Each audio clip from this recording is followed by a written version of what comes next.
चांगली संकल्पना केलेली आहे.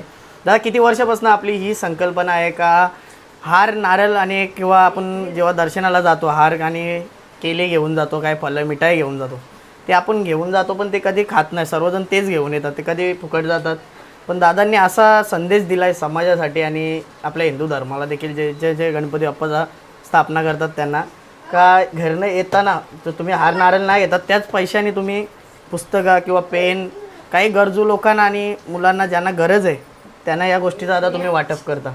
आणि तसंच तुम्ही समाजाला काय संदेश द्याल? म्हणजे आता हे प्रत्येकाने असा केला तर खरंच ज्या गरजू लोक आहेत त्यांना शिक्षणापासून ते वंचित आहेत, त्यांना शिक्षणाची गरज आहे, त्यांना आपण या गोष्टी दिल्यावरती एक त्यांना तो आनंद वेगळा आपल्या मुलं भेटू शकतं, ते बाप्पाच्या आशीर्वादाने. आता मला असं वाटतं, आता मी 2 वर्षे जे काही सामान कलेक्ट केलं ते मी देसाई गावातच वाटलं.